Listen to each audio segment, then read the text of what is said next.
But first up, the breaking news coming in. Now 23 people have been killed and 25 injured in a gun attack in Coptic Christians in Egypt. And this is just moments ago. Going across to our political editor Coptic Sharma in the newsroom. Thank you, Jessica. I'm also joined by my senior editor Surya Gangadhar. Surya, the attack on the Coptic Christian, it's not a one-off attacks which has taken place in Egypt.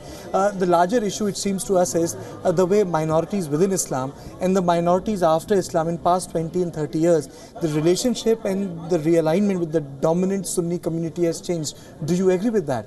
I think if you look back over the last maybe 2-3 decades, the Christian population in much of the Arab world has been under some pressure.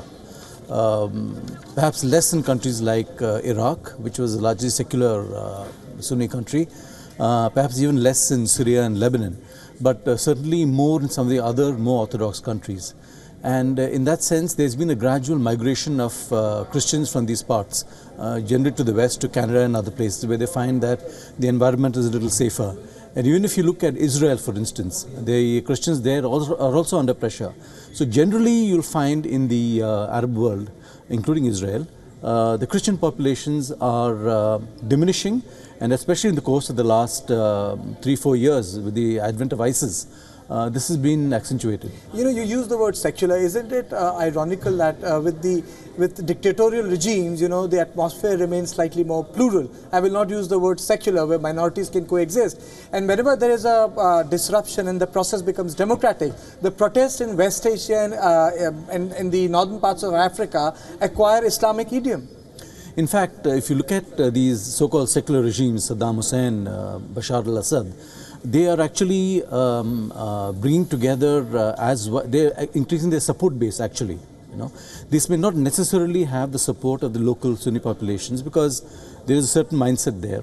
And in that sense, when these leaders collapse, when this entire edifice collapses, you have other forces coming in that say, well, we represent the true people of this country or that, and we are reasserting our traditional rights here. And in this changed environment, people of that faith perhaps don't have a place there, or they must accept a lower position in society. So I think that's what is happening now in this part of the world. But Surya, break it down this to our viewers. Is this more about Al-Azhar, Muslim Brotherhood, or it is because of the fact that now Egypt is being surrounded by a number of failed states, whether it's Algeria, Libya, or Syria? I think that has added to the problem. On the face of it, the current regime in Egypt is secular. The Coptic Christians are not outsiders; they are Egyptians. Their church goes back centuries. So in that sense, they are not foreign to that land.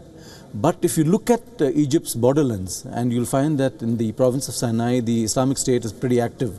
And then you look at Egypt's hinterland, mostly failed states. You have Israel at one end, which is a flourishing democracy, but with its own policies towards Christians. And then again, you have other states surrounding it, Sudan and others, but are virtually failing or divided in some form of strife or the other. And that puts the pressure on the minority populations even further. You have reported all across these regions, but how do you explain this dichotomy that on one hand, right now, the regime is secular in nature, but the fact of that is that Sayyid Qutb came from Egypt. He's supposed to have inspired the top leadership of Al-Qaeda. Yeah. So how do you look at that dichotomy? In fact, Sayyid Qutb, I believe, was educated in the US. He spent some time there, and that experience soured him perhaps so deeply that he now comes to represent the icon for a lot of these Islamist groups. It's one of those unfortunate developments. I think it's also, the other point is that the Islamic governments, the secular governments, if you want to call them that, have also failed to address deeper issues of unemployment, of democracy, of freedoms that people over there actually want. And if you recall, the Arab Spring was actually about that. And it was not about Islam or anything else. It was about people wanting a better life, freedom. But that's what it was. But for the rest of the world, for India, for Europe, for America, isn't it like a devil's choice? If you live with the dictatorial regimes, the area remains stable. But if you allow the democratic forces to shape up, then you have Islamists slipping in, and the states completely fail. Absolutely. That's the problem with democracy in the Arab world. I recalled a visit to Jordan where one of the senior advisors to King Abdullah was telling me that if democracy happens here, then God help us, because even God won't be able to help you, because everything will change. The women you see in the streets of Amman in Jordan who are working, driving vehicles, all of them will be under parda of some kind or the other. So that is the contradictions that are enforced right now. And with a group like Islamic State, with its ideology spreading all over this region, well, things can only perhaps get worse. And lastly, before I let go of you, India also enjoyed a very good relationship with Egypt. At the time of Jawaharlal Nehru, though it went through multiple phases during Indira Gandhi and then Rajiv Gandhi, for us, what does a destabilized Egypt represent? Well, Egypt was a non-aligned country, ideologically close to Nehru, Nasser and all those people.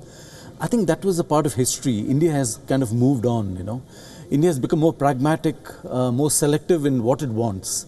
And if you look at the Arab world, there is some romantic association with Egypt, but our focus is more on the Gulf states where so many Indians live and work.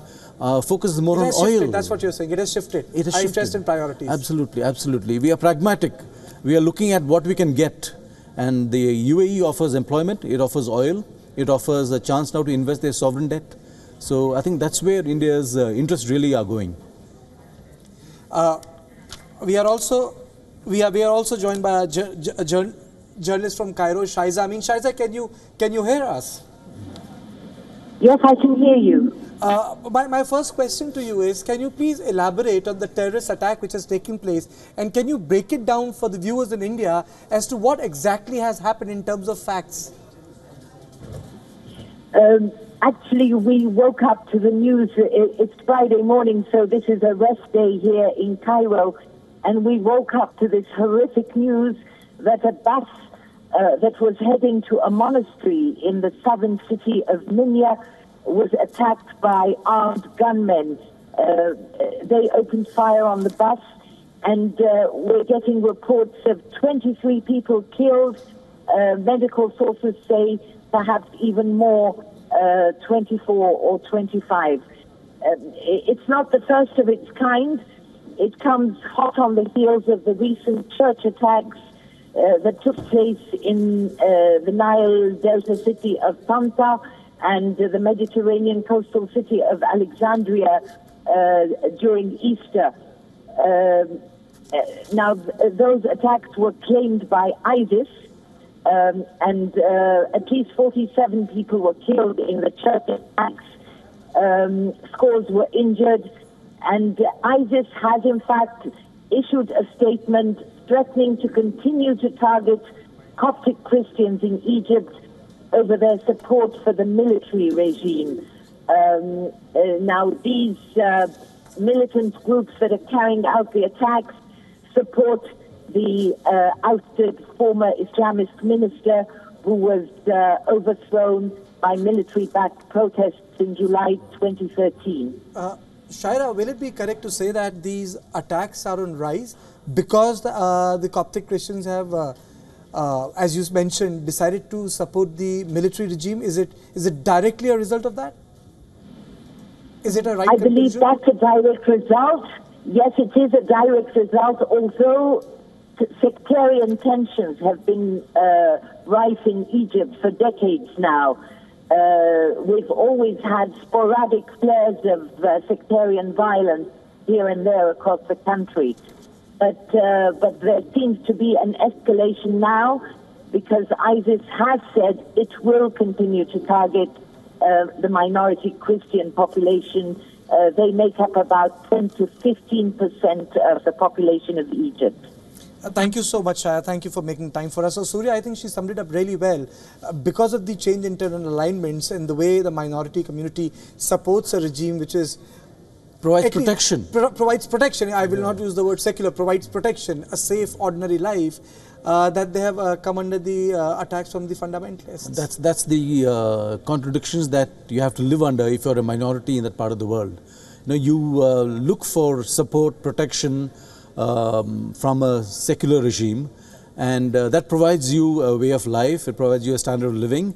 But when these things go under, you are targeted as the other. And unfortunately, that's what's happening to the Christians of the Arab world. That's the irony of the democratic process in the Arab states. That's the irony. So that is it from our side of the world. Back to you, Jessica. Thank you both Karthik and Surya for joining us on the broadcast with those details.